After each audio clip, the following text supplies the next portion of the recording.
అల్లుడు ఇప్పుడు అంత అర్జెంటుగా పెళ్లి కావాలనా? అయినా పేపర్ రేట్ కాలిపోయిందిరా. వాళ్ళ ఆవిడ హార్దిక్ కర్పూరం వెలిగించి కింద పడేసి ఉంటుంది, దాని మీద పేపర్ పడిపోయి ఉంటుంది. అది కాదు మావా, నా కళ్ళ ముందే కాలిపోయిందిరా. ఓహో. పంతులు మార్చేస్తే జాతకాలు మర్చలేవు కదా. ఏంటి నువ్వు జాతకాలు నమ్ముతావా? అయితే నీతో కష్టం రా బాబు. మా అమ్మ నమ్ముతుంది కదరా, ఆవిడ నమ్మకం మీదే నా పెళ్లి ఆధారపడి ఉంది. ఎవరు దరిద్రం ఏడేడు జాతకం. రే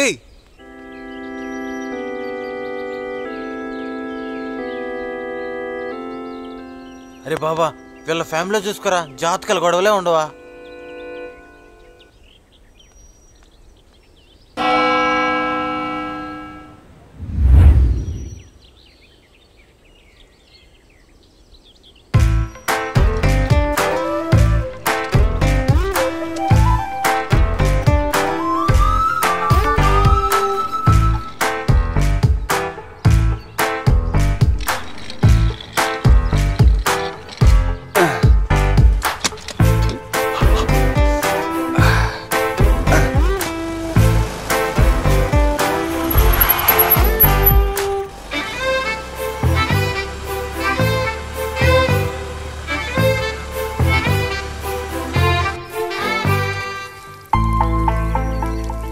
ఎంతసేపు ఇలా చూసుకుందాం, ఏదన్నా మాట్లాడుకుందామా కదా?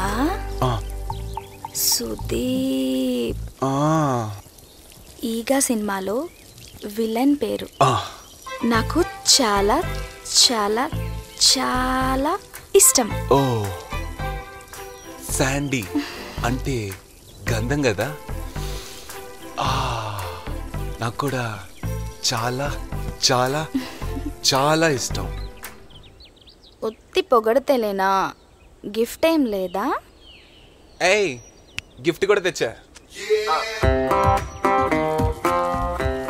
Antique piece.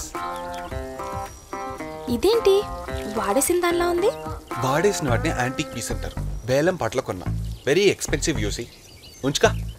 Oh so cute, thank you so much. I like your sandwich.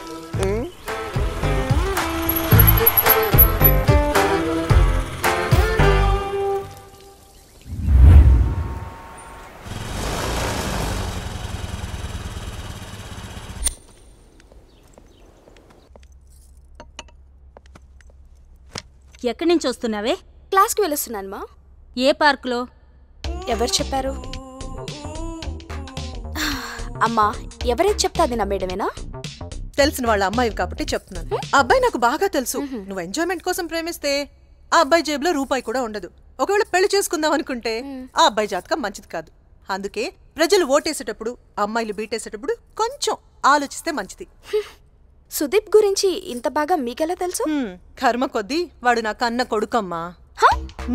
వాడి పేరు సుదీప్ కాదు, వంకాయల సుబ్రహ్మణ్యం. ఆయన పేర్లు తెలియకుండా పార్కులకి, అడ్రస్ తెలియకుండా ఫంక్షన్లకి వెళ్ళకూడదమ్మా, ఇబ్బంది పడతాం. పీకిన క్లాస్ చాలే గాని బయలుదేరండి. వాచ్ ఇచ్చేస్తే వెళ్ళిపోతాను. ఇది సుదీప్ నాకు గిఫ్ట్ గా ఇచ్చాడు. అది వాళ్ళ నాన్న నాకు గిఫ్ట్ గా ఇచ్చారు. నేను వాడికి రిపేర్ కి ఇచ్చాను. Thank you. అమ్మా నానా, ఏమైందిరా, ఎందుకలా గరుస్తున్నావు? అమ్మ ఎక్కడా? ఇక్కడ. ఏంటో చెప్పు. రోజు నీకేదో ఒక ఫిట్టింగ్ పెట్టిందే నిద్ర పట్టదా? పిచ్చి పిచ్చిగా మాట్లాడేవాడి చెప్పు తీసుకుని కొడతా. ఒరేయ్, మీ అమ్మతో గొడవ పడొద్దని నీకు ఎన్నిసార్లు చెప్పానురా? అది కాదు నాన్న, అమ్మాయి చాలా పాత ఫ్రెండ్. అమ్మాయితో ఏదో అలా పార్క్ వెళ్ళా. ఎప్పుడు కలిసిందో, ఏం చెప్పిందో అమ్మాయి నాకు ఫోన్ చేసి తెలుగులో తిట్టుకున్నా. అవునా? అదేంటే ఈ రోజుల్లో అమ్మాయిలు అబ్బాయిలు కలిసి పార్కులకు వెళ్ళడం, పబ్లిక్ ప్లేసెస్ లో తిరగడం కామన్ కదే. అవునవును, ఒకప్పుడు చాటింగ్ కామన్ అన్నారు, ఇప్పుడు డేటింగ్ కామన్ అంటున్నారు. కామన్ సెన్స్ లేకపోతే సరి చూడుకోపో. వాడేం చేసినా ఎలా తిరిగినా పట్టించుకోకుండా ఉండడానికి మనమేం హాస్టల్ వార్డెన్స్ కాదు, పేరెంట్స్. వాడు ఈ రోజు నుంచి ఖాళీగా ఉంటే ఊరుకోను. ఇంత అర్జెంట్ గా వాటిని ఇప్పుడు ఏం చేయమంటావు?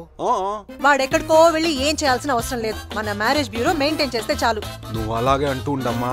ఏదో ఒక రోజు సుబ్బు నా కొడుకే గర్వంగా చెప్పుకుని తిరిగేలాగా చేస్తాను. అంత అవసరం లేదు నాయనా. ఇప్పటికే నీకు మాకు సంబంధం లేదని తప్పించుకు తిరుగుతున్నావు. అవన్నీ నీ జాతకాలు పిచ్చేవాళ్ళు వచ్చాయి. అది నీ జన్మదహా వచ్చింది. బ్రేక్ చేస్తా అమ్మా. లవ్ చేసి పెళ్లి చేసుకుంటా, జాతకాలని భూతకాలు నాటని ప్రూవ్ చేస్తా. రేయ్